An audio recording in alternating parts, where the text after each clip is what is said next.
Hi guys, it's Jade here. How's it going? Welcome back to Fanservice Friday. Today we're going to be continuing with Time Tenshi, and we're just going to jump right in. Are we ready? Everyone suited up? Ready, sir. I'm prepared.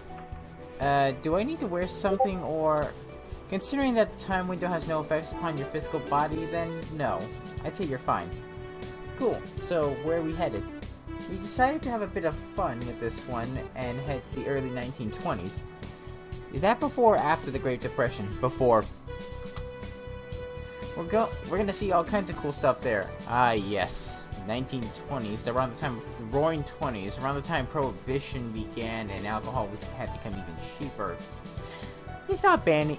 Apparently people think banning something is obviously gonna benefit them, but clearly it doesn't. It actually made the problem much worse. Alright, let's go, I guess. Bursting with confidence as usual. Alright, let's open the time window. Michelle typed out a few more things, putting in lines of coordinates and code before hitting one final switch. A large ball of light emitting from the center of the window as usual. Rose took my hand and smiled, leading me towards the time window, and just like that, we went through. And the trip through didn't feel nearly as strange as the first. You get used to it. It's like anal. I probably shouldn't have said that. Whoa, this is still really weird. Where are we right now, anyways? We actually have no idea. It's just what we go through in order to get to our desired time. And it's usually the place where the... I looked over as Rose clutched her breasts, grimacing. Rose, are you... She's fine, Kenji. Don't worry. This is normal for when we go through. Oh my god, just look at that! Look at that! I love that face that Kyo's making. It's so fucking adorable. And Rose, oh my god. I'm so sorry, Rose. I hate to imagine what you're going through when your breasts expand like they go. Oh, Jesus Christ. I looked over at Kyo and my eyes nearly popped out of my head. I watched as her chest surge forward, swelling by the second. It didn't seem to faze her at all, however, as she burst through the 2 cup sizes in seconds. I turned to see Rose, her face scrunched up. Unlike Kyo, she seemed to let the growth get to her quite a bit as she bumped in her sizes, her boobs getting as large as her head, then even bigger. How long does this usually last for you two? Until we get to our destination, usually. Until then, we're at the mercy of our growth, essentially. Oh, hang on a second, guys. Oh, fuck. Never mind. I still don't quite understand how the human body can actually work like this. Don't think too hard about it then. She smiled, patting my shoulder, her breasts growing ever further outwards until finally both her and Rose's breasts had come to a stop, all mind-bogglingly large.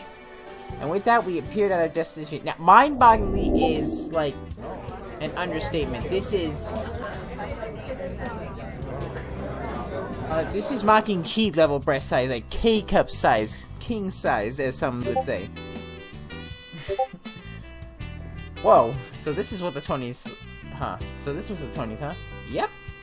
And why is no one glaring at the 2 scantily clad girls and the guy not wearing a fancy suit?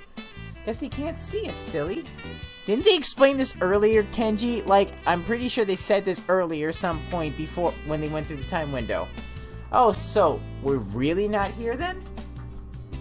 No, we are. We can still go up to people and objects and move them, break them, hurt them. But we choose not to, as doing so may alter the flow of time and, to put things plainly, really mess things up, so we don't. So we're just invisible then? Essentially, yes. We exist, but at the same time we don't. I know that doesn't entirely make sense, but it's the line we're walking right now. Now hurry up, I want to take a look around this bar. Wait, so you guys can drink, can you guys drink while you're through the time window? Nah, that's not the reason we wanted to come here. Speakeasy was super important to Prohibition stuff back in this era. This is one of the ones that actually stuck around. It has some pretty cool jazz playing here as well. I didn't know you liked jazz, Kyo. It's not my first choice for music, but seeing it live is always really cool. This place is packed. Well, what do you expect, Kenji? These kinds of places were in high demand back in this era. We were just going back to see it with our own eyes. This was less of a historical confirmation, since there are pictures and such documenting its history. We just wanted to kind of experience it for ourselves. So you're a fan of bars then? No, we both enjoy these types of things. These important, but not prolific sites of human culture. Across the globe through history, we've gone to various important places, sometimes to document their creation and sometimes just to be there, to soak it in. I can understand that. How far back in the time window go back anyways? As of yet, not terribly far. The farthest we have gone is the 1600s. Any farther than that and it tends to be unstable, and thus dangerous to travel through. Much about the sciencey stuff, let's join the entertainment! Rose and I smiled at Kyo's enthusiasm and turned towards the stage, watching as the band played in earnest. People around us were dancing and singing. Some stood on tables, holding up their glasses, and it all somehow still held a sense of class and grace, despite being the retro equivalent of a rave. Suddenly, I felt a pair of soft legs intertwined from behind me. At first, I thought it was Rose or even Kyo, but when I turned my head, I saw... Oh crap, it's Buddy! You? Yes, me. So nice to see you again, Kenji dear. How are you and the girls? Let go of me! Oh, and why would I do that? I need you, dear. Mizuki and I both need you so badly. She got close to my ear and breathed on it, the hot air sending chills down my spine. I struggled, but was powerless under Bunny's strong appendages. Be a good boy and calm down while Mizuki deals with the others. Kyo, Rose, where are you? I said, be quiet. Her voice suddenly got very harsh and strong, her grip getting tighter as she put her hand over my mouth. I waited there, watching as people danced around us, the jazz continuing relentlessly as people laughed and screamed and talked and the music kept getting louder. I blacked out. I think Bunny might have drugged me with something, but I remember barely being conscious when Mizuki came back, Rose and Kyo close on our heels. I was picked up, my body limp, my eyes barely open, my mind shutting down. I felt myself being carried towards a bright light as Mizuki and Bunny shouted something I couldn't hear. I felt like my head was full of cotton, my legs were made of lead. And before I knew it, I was being dragged through a time window, with Rose and Kyo yelling my name back behind me. Oh no. He got kidnapped. Oh gosh, my head. It feels like I've been stuffed full of tissue. I tried moving my arms, but they were tied to something. A pole, probably. My legs were limp. I couldn't move them, but they weren't tied, so that was nice, I suppose. Oh yeah, sure, being kidnapped is nice. Glad that the kidnappers made such accommodations for you. Ignore the fact that you've been kidnapped through time and space by two heavily and well-endowed women. Actually, that doesn't sound like a bad thing when I think about it. But then again, I don't want to say anything because I don't want to get kicked in the nuts. Eventually, I lifted my head, blinking my eyes, but it was useless. I couldn't see anything. The room was pitch black. There was some scarcely visible lights in the background, but I couldn't make out anything. Until a figure of a girl came walking into the room, that is, a dim light giving some illumination on who she was. It was Mizuki, wearing something I'd never seen her in before. Somehow, this got my attention and made me sit upright. She seemed to take notice of my movements and smirked. Funny, you like what you see? She pulled out some sort of sharp weapon and pointed it at me, suddenly frowning. I suggest you keep your eyes to yourself.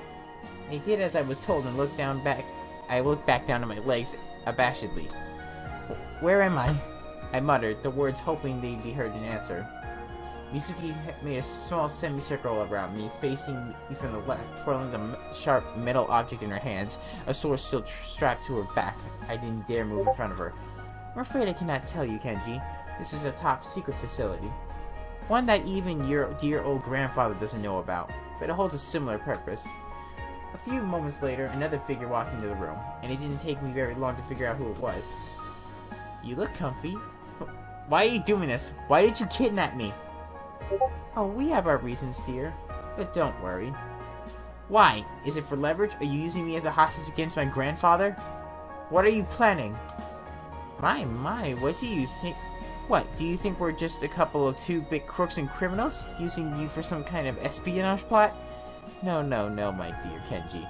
We have so much more for you in store. You'll just have to wait and see. In time. What is that supposed to mean? Wait! Wait! They both walked away, leaving me to sit there, barely any energy even left in me. Those Chrome-Tech crooks really did it this time. I'm so sorry, Tensai. We tried. We really did. We went over there as soon as we could, and they outsmarted us. It's okay. I don't blame you two. I blame myself for allowing him to go in the first place. I knew it was dangerous, and yet I still allowed it. I'm doing everything I can to pinpoint Kenji's location, running multiple bioscans across several time streams. It won't be easy, but I hope I can find him. I'll help in any way I can, Michelle. You girls may go. Thank you sincerely for all your help. But I need to be alone right now. Yes, sir. Yes, sir. Poor Tensai. He seems so distraught. Can you blame him? His only grandson was just kidnapped right under his nose because of his own invention. First his only daughter, and now his only Oh. Foreshadowing! Or maybe plot development. Character development? Something like that. His past. Oh, maybe it explains why he created the time machine in the first place. Gosh, I almost forgot. Kenji may have lost his parents, but Tensai, he lost someone just as important to him. Outliving your own child? Oh. Well, now it's depressing. Here, we have to fix this. How? We don't even know where they are. We can try to lure them out and follow them back to their own lab. We didn't try that before because of the risk, but now I don't see how we have a choice anymore. That sounds really dangerous, Rose. I'm not sure if you aren't going to help, I'll go on my own. I'm sorry, it's just... Who knows what they could be doing to him right now? I understand, Rose, but we can't just rush into battle. We need a better plan. Once we have one, then we can go for it. You're right. Okay, Kyo, let's try to think something up. I don't know how much time has passed. It was dark and it was quiet. I was just tied there, waiting for something or someone. I didn't know what, though. I struggled with my bonds, feeling the rope rubbing against my wrist, tied to the steel pipe behind me. How am I gonna get out of this one? I was muttering to myself at this point, but I didn't care. I didn't think there was anyone around to actually hear me anyway. At least I didn't think so, until I heard footsteps. The clacking of high heels came from somewhere off in the darkness, until the figure was more visible in front of me. It was Bunny. How are we this evening, Kenji? Like you actually care, keeping me captive in your... sex dungeon? Oh my. She winked and strutted towards me, over to my side, bending over to eye level. Kidding, of course. What do you plan on doing with me? We've been through this, Kenji. I'm not allowed to say, as that would spoil the surprise. Fine. At least tell me what Project Paradox is. Not that either. You see, in order for this plan to go as perfectly as possible, you need to be as in the dark about it as we can keep you. Does that include the actual building lights as well? So you still have a sense of humor in this situation, huh? It's more of a bit of sarcasm at this point. Call it what you will, Kenji. You're not leaving from this spot. But I thought I might keep you company and tell you some stories you don't already know about your little friends on the other side. Other side? Ah, yes. The answer to the first question. So, as it turns out, the reason your friends can't find us is because we aren't located in a different area to them, but rather in a different period of time itself. What? What? Really? Time is funny like that.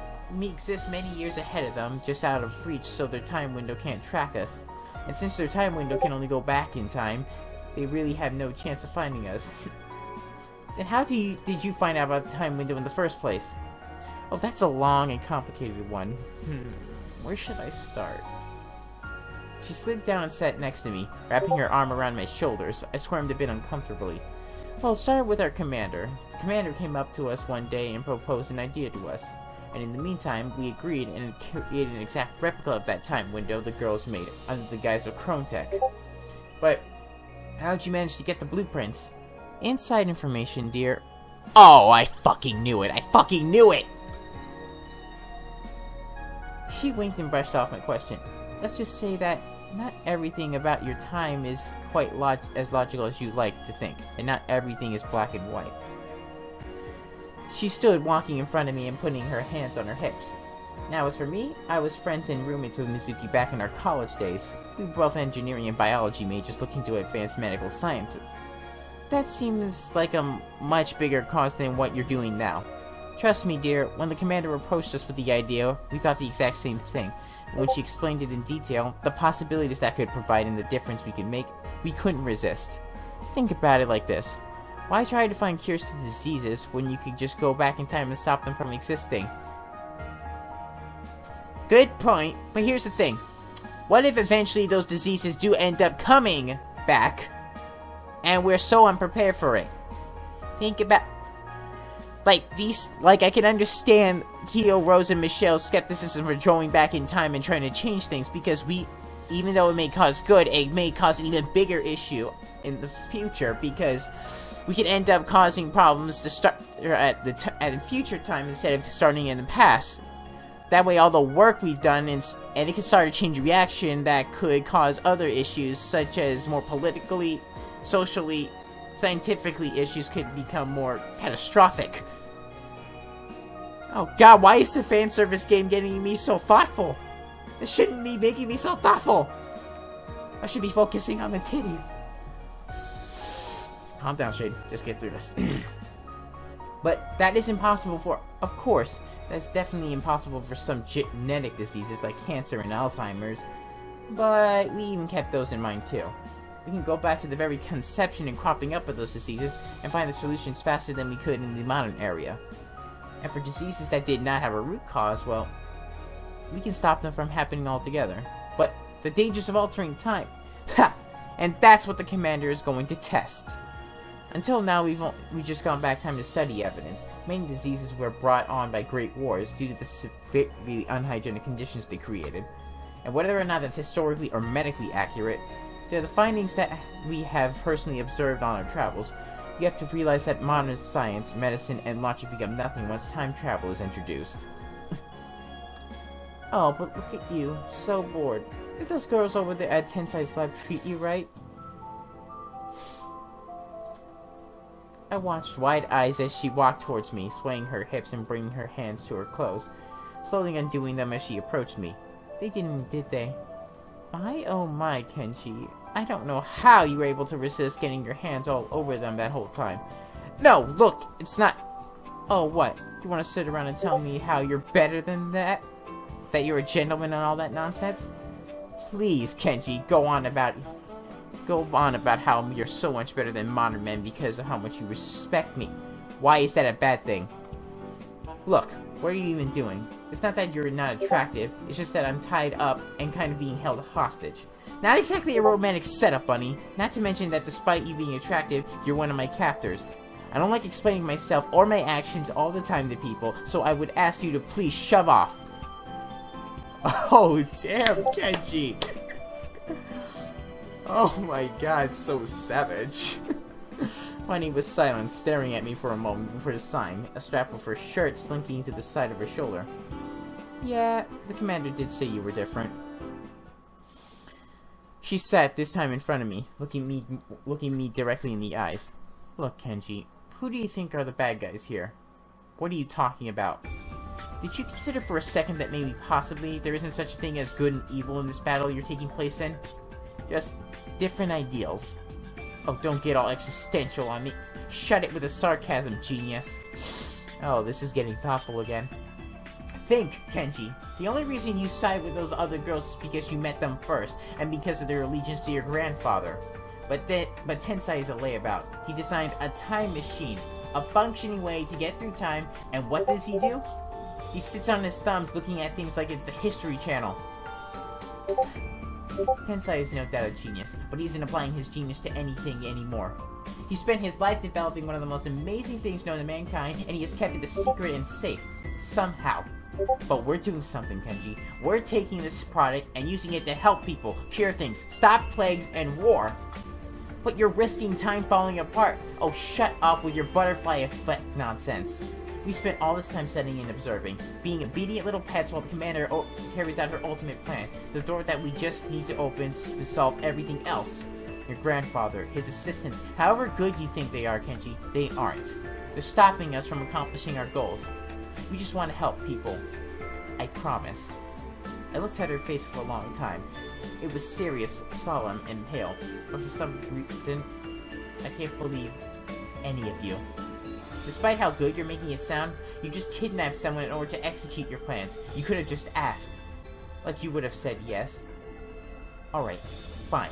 You have a point. But still, just think about it, Kenshi. That's all I ask. She stood, looking back down at me.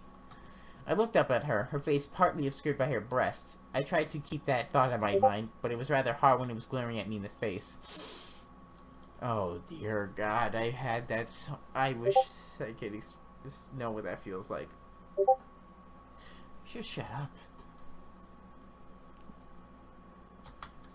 She must have noticed, because her moves seemed to turn on a dime.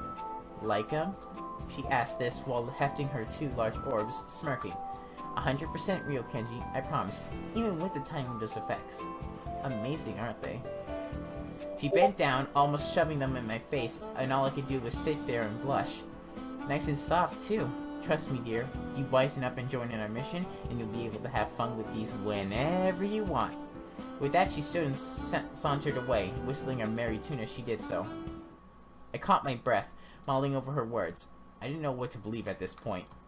But even as I sat there, I couldn't help but wonder what Rose and Kyo were up to. Had they forgotten about me? Or was there truly no way for them to get here? Oh god, things just got all mystical and shit. Oh, it's hurting my head. I'm gonna have to stop here because I'm gonna need to take a couple of aspirin and maybe get some coffee in my system. So, thank you guys for watching. If you like this video, subscribe on YouTube and follow me on VidMe. And if you like the video, please leave a tip because I could always use the muns because muns go toward making better videos. So, until next time everyone, have a lovely day.